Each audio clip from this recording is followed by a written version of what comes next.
Good morning and welcome to the MVP release presentation for our product, UnityStash. My name is Adeola, one of the Scrum Masters representing the team. Over the past 9 weeks, we've had the privilege of collaborating with talented professionals, including the product manager, business analyst, UI UX designers, and software developers. And this happened under the thorough guidance of our coaches across 5 different time zones to develop this application. So now I'm going to pass it on to Naomi, our product manager, and Jude, our designer, to take us through this presentation. So the current credit, there's some problems with the credit system. Certain communities such as immigrants, families making under 60K, and young entry-level professionals can't really compete with more established entities over time-sensitive opportunities, and it's due to no fault of their own. So due to a lack of trouble accessing credit, making structured savings plans, and then finding affordable financing, they're kind of left out on some opportunities, and it's mainly due to a lack of credit history. And so these type of users have made rotational savings something they do all over the world manually, and we're hoping to digitize that. So let me demo. I'll share my screen and let me demo UnityStash. Let me know if you can see my screen. So our persona Dorcas already has an account for demo purposes, and she's a 25-year-old master's student and admin who wants to save up for study abroad, but by the time she saves up, the opportunity to sign up would be over. And so because she's concerned about her private information, financial information, she's required to put in an OTP for every time she logs in. And so all she does is the OTP is sent to her email, where she can then copy and paste it to the input box.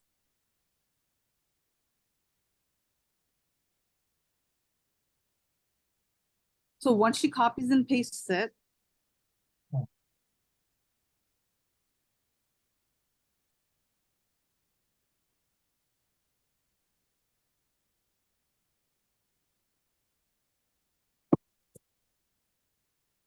once she copies and pastes the OTP,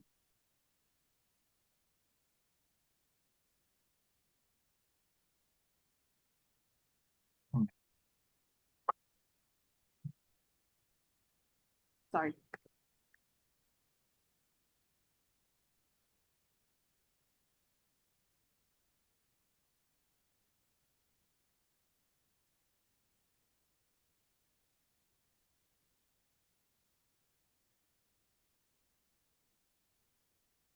I'm not asking for a new code. There's a new code, FYI.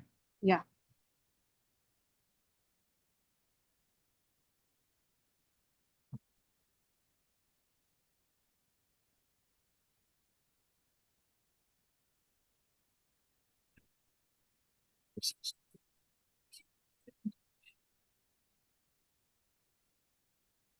Don't worry, you're the first to go. We'll give you a few extra seconds so you can relax and just put the OTP in and do your demo. I think it's just Wi-Fi problems.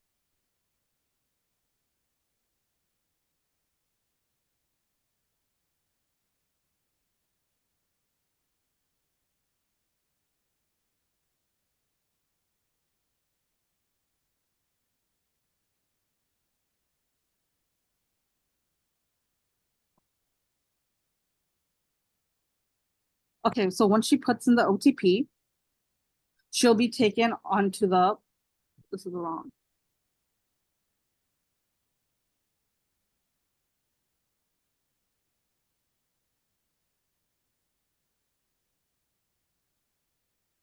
That's unfortunate.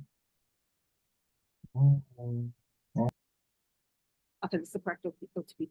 So once she puts in the OTP, she gets taken to the profile tab of UnityStash.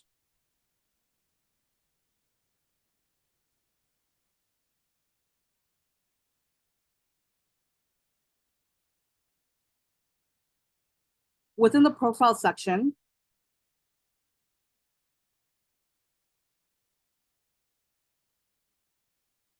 at the very top, there's the public profile. And over here, the public profile that her team members can view.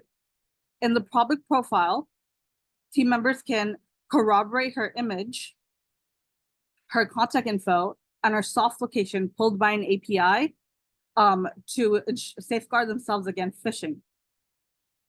To verify her identity with us, Dorcas has to upload her driver license for us to verify her identity. The Credit Karma scoring isn't to gatekeep her from the platform, but to make sure everyone involved can make informed decisions. And lastly, she will put in her bank account details.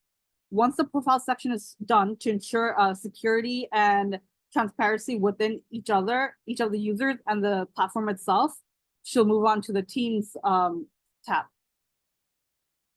Within the Teams tab, she can create a team, join a team, or see the team she's already in. So when she creates a team, she can upload an image that best represents her team, put in the team name, and also the contribution amount, which everyone in the group will contribute the same amount, as well as the maximum participants and start date. Whichever criteria is met first, the max participants or start date, is when the group would close. For now, the cash out order is rotational until we meet our post MVP goal of having a team chat. In this case, Dorcas already has a referral link from her peers. And so instead, she will just click join a team.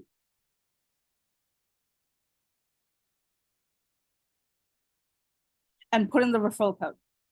Once she inputs that, she can see the group creator's information as well as the credit score, the team details she would have put in if she was the team creator. And if she's okay with $1,000 a month for 8 months with 8 participants, then she can make that informed decision to join.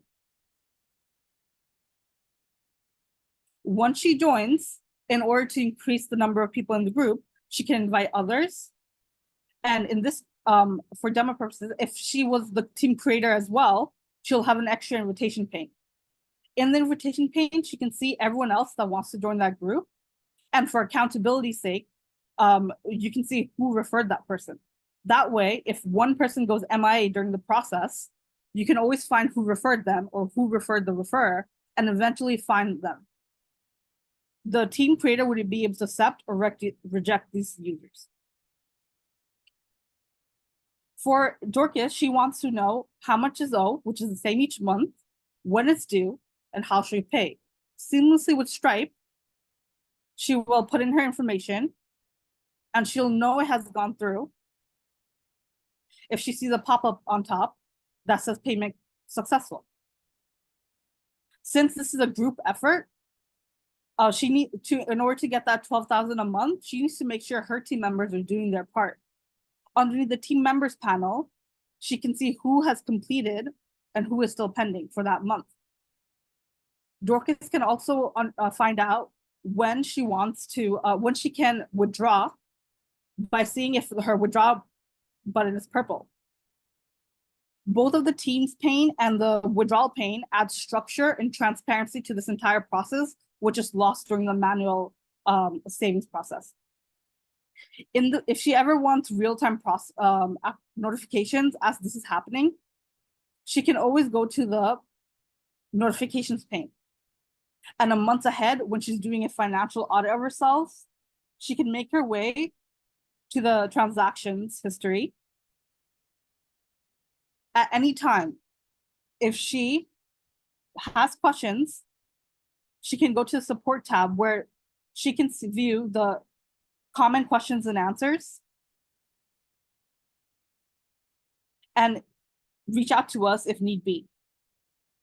And after 5 minutes of non-activity to protect her information, she gets automatically logged out. Now I'll be going over the competitive analysis.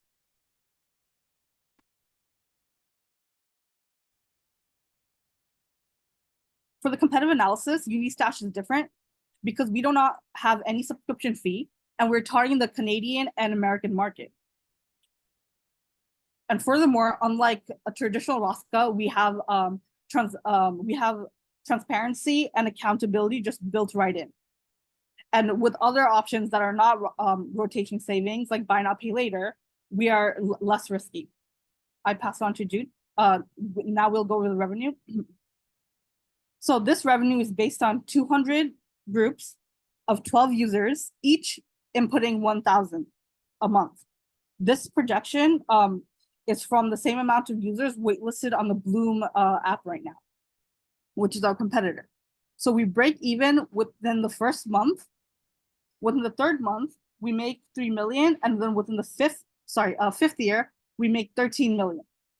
And all our revenue just comes from the MVP revenue source of just 5% withdrawal fee, and a 5% API from us storing the user's money in high yield savings account. That is FDIC assured. I pass on to Jude. Greetings, everyone. My name is Jude, and I'll be taking us through the future state of the product. Here we have the Inside Dashboard. The Inside Dashboard helps the users to visualize their progress, track their savings, and stay motivated along the way. Next, we have the team chat. The team chat keeps the teams of savers connected, helps them share their experiences within, motivate each other, and also maintain the strength within the community, just as the traditional rotational savings do. And this brings us to the end of our presentation. Thank you, UnityStash. Thank you. Let's give a round of applause, everyone. All right. I'm just curious, before we get to the judges, how many of us have done a traditional like group savings? In Nigeria, it's called Ajo. And then in, I think in Jamaica, it's called Rosca. If you have done a traditional savings before, manually put an S in the chat. I'm just curious. In and with Jamaica, that, it's called partner. where is it called? Partner? Yeah, it's called a partner in Jamaica. Yeah. So if you've done it before traditionally, like manually with your friends, put an S in the chat. Okay, interesting. All right, let's go to the judges. We'll just go from back to front. We'll start with Chris to ask the question or provide any feedback over the next 6 minutes. We'll start with Chris. First off, thank you for your presentation. For me, I think I had questions just on the beginning. I know we had a little difficulty there in kind of flowing through with the beginning part of it. You said well, actually, I think it was later. You talked about Bloom as being the competitor, the main competitor. I think there's a few. Why did you choose Bloom as the main competitor that you wanted to compare it to? The others that are out there are typically for the South American or Latin American market. So they're all concentrated in countries where people already have access to the manual Rosca. They already have people that are doing it. And so our Bloom is one of the biggest competitors that are for the Western market. And they're also trying to go for the early adopters of technology as well, like we are, which is the early entry-level professionals that are older Gen Zs and younger millennials as well. Thank you so much. That's helpful. All right, thanks. Let's go to Conrad, and we can come back to Chris for once we've gone around the room. All right, UnityStash, very, very nice presentation. Just a question regarding, the minimum amount. Is there a minimum amount that can, that someone who is participating, that they have to put in, or how does that part work? I know we're using 1,000 as an example, but is there a minimum amount kind of thing that they have to put in, maximum, kind of thing? Can you expand on that? Yes. So in order to make money from the 5% fee as well as the 5% APY, the minimum amount they would have to contribute each month is $900. Okay. Maybe Chris, is there a follow-up? Sorry, Conrad, is there a follow-up question to that as regards to why you asked that question? I asked a question because, some persons may not be able to afford that amount. And so, that could become problematic for the business model that we're trying, that we have here.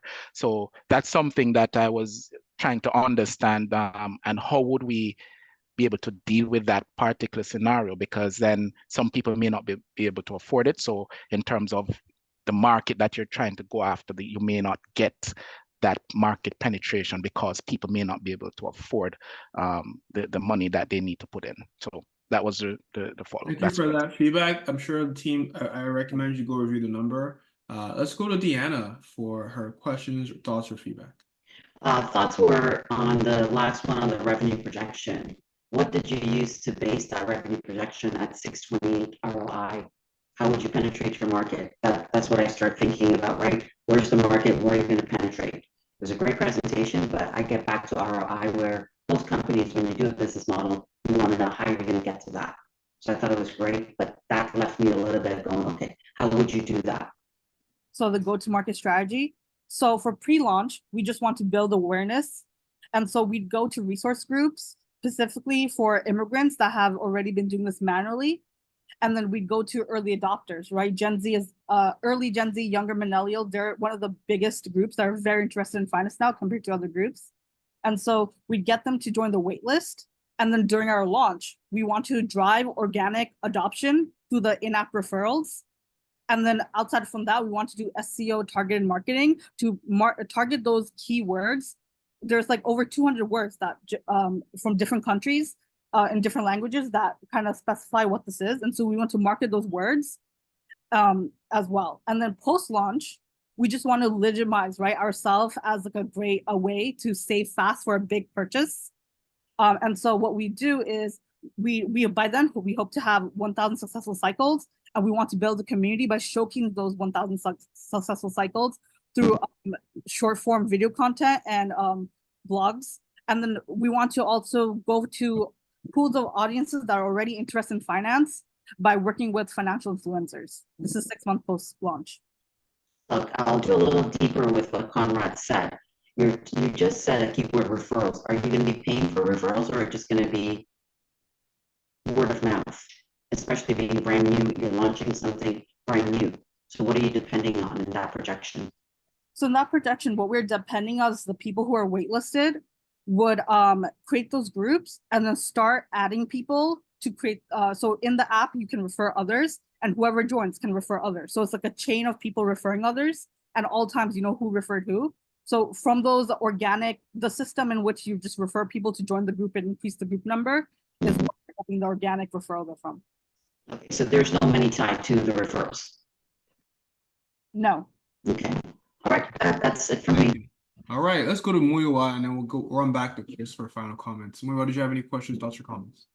Yeah, just one quick follow-up question. The presentation, from my understanding, this is really catering to folks that don't have access to credit. Is that correct, Amy? Yes, they don't have access to credit, but it's not because they have bad credit scores, because they might be new to a country, or they might be like just joining their new tech job right out of college and making that 100K. Right. Okay. Yeah. And so, let's say a user joins in when they don't have credit, and fast forward maybe a year or so, and they do have access to credit. Do you imagine that they continue to use UnityStash, or perhaps, they kind of drop out? So when we were doing our user research, we looked for people with great credit as well as low credit. And the problem with people with great credit is like, as they're making that money, their standard of living rises. And when they put it in their savings account, automated savings account, 2 months later, they stop the automation and then they go back again, right? And they lack that accountability and that having like just being with others, that social support of saving money together. And so they were really interested about like making it like a game where you're with everyone else and like you're all saving the same amount and you can only get it at a certain point. So you can't use it until you get it. Gotcha. And with these groups, do you imagine that it's mostly going to be close friends that are in the groups, or could it be like a worldwide thing where you just with other random people? Sure. Because due to the referral system and the way your personal information, contact info, location, credit score shows, we want it to be close friends and family. So everyone, at least one person in the group has to know someone else and has to vouch for their character when they're referring. Makes sense. And then my last comment is just around the branding here. I like that. It's really neat how there's UnityStash all over Zoom, and it kind of connects the product together and all the people. So it's pretty neat. I want to say that Jude, our UX designer, has looked into other banking brands, and they realize they're all different shades of blue. And they in the App Store and everywhere, you can't even tell them apart. Blue and then gold fonts, right? And so he looked at newer apps and he looked at the newer models and realized magenta and purple is a more warmer and more approachable color to finance. Thank you. Let's go to Chris for any final comments or thoughts. No, first, great idea. Thank you for the presentation and for one, powering through. You know, you're live here doing a presentation and hiccups happen and you power through and your team and hold composure and finish it. So I want to congratulate on that and then putting it through.